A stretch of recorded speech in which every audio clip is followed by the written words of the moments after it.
Hello, this is Jack from Fluency.com and welcome to this lesson where we're going to talk about comfort zones and the magic of leaving your comfort zone. And I'm making this lesson because I feel that this is a big part of why a lot of people never reach that C1 level of English, that they never make the progress that they want to make. So the lesson is going to work like this. First, we're going to look at some answers that people left me on my Facebook page. And this is what I think is a really good question to ask yourself too. Then we're going to look at an image that I made. And you might have seen this image in a similar way before, but I'm going to share this image with you.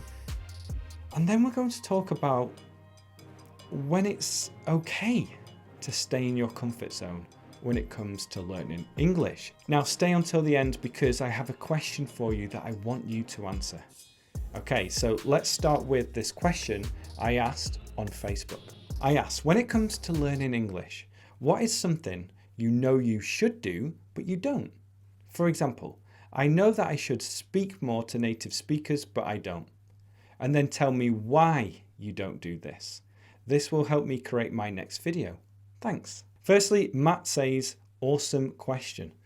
I think so too. Abigail says, this is exactly my case. I should speak more to native speakers, but I'm embarrassed to say something wrong or not understand what they're telling me. So Abigail doesn't want to leave her comfort zone. In this case, her comfort zone is not talking to native speakers. But as we'll see in a moment, maybe you need to leave your comfort zone. Atika, because I don't have a native speaker partner. I really need one. Can anyone do a favor and connect me with a native to practice with? So in this case, Atika is not leaving her comfort zone because she's not going through the process of trying to find someone to practice with. And this can be quite uncomfortable. It takes work to find somebody. Tatiana says, I should practice shadowing, train my speaking muscles, but I'm too lazy. I'd better listen to a podcast. So here you should say, I prefer listening to a podcast. This is a great example. Again, the comfort zone here is listening to a podcast because there's no active practice. But Tatiana knows that she should practice shadowing to train her mouth muscles so that she can speak with more fluency. But to do this, you need to leave your comfort zone. So here is a picture that I created that represents this. So you can see your comfort zone is this circle area here. And this is where you are when you find learning English easy. When you're listening to podcasts, watching YouTube videos, watching things on TV, maybe reading a book as well. When you don't find it very challenging, it's quite easy to do. But outside your comfort zone is a place where the magic happens. And this means, in terms of learning English, where you are going to make fast improvements. The type of things you need to do in order to really improve your level. So again, inside your comfort zone is listening to a podcast, in Tatiana's case, but outside of this is shadowing.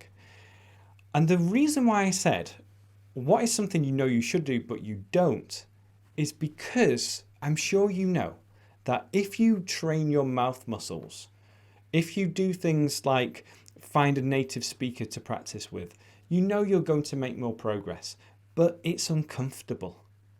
You have to do things like actually focus on how to make the sounds and listen to your own voice. Nobody likes listening to their own voice. So this is uncomfortable. You need to practice with a native speaker, but you're scared about making mistakes. Again, this can be uncomfortable. Or you need to find somebody to practice with, and you don't want rejection because a lot of people say, no, sorry, I can't help you. Sorry, I'm busy. And you think, oh, this is too difficult. I can't find anyone. I'll leave a link in the description to some articles which talk more about this. But just know that we often have to leave our comfort zone in order to progress. This is true when it comes to exercise, learning anything new, or just doing more in life. So things like leaving your comfort zone include working on your pronunciation, listening to your own voice, getting speaking practice, using the to fluency method, doing things that a lot of people don't do. So what I want you to do is to commit to leaving your comfort zone if you think you need to do this. Now, there are two things that I want to explain next, which are going to make things much easier for you. The first one is this.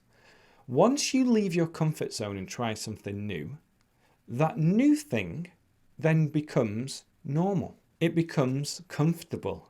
So if you start practicing my method, the to fluency method, or the LRRC method, where you are listening to phrases, recording your own voice, and then comparing your version to the original, at first, it's not very easy to do. You're getting out of your comfort zone to do this.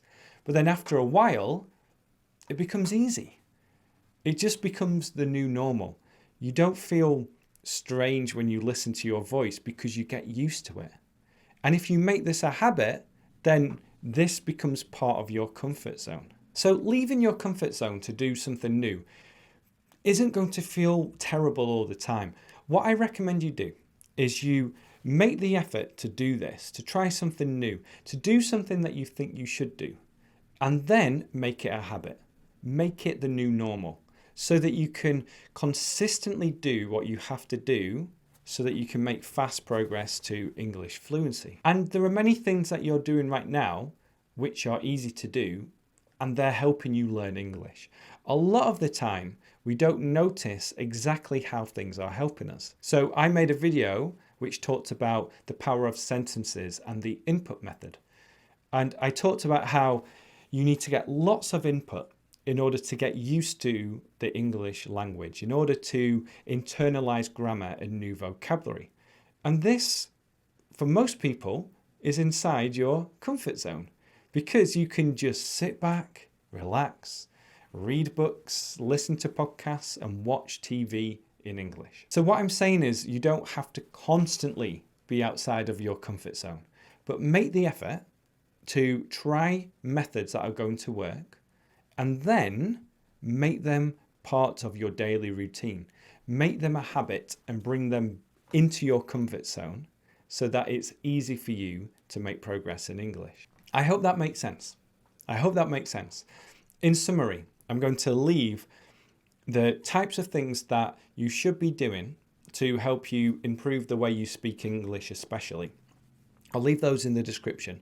And then make the effort to bring these into your comfort zone and make them part of your daily routine. So if you have enjoyed this video, then please like and share it. Share it with anyone who you think needs to leave their comfort zone. And then check out some other videos that I have made. They will be on your screen now. Thank you so much for watching. Speak to you soon. Bye-bye.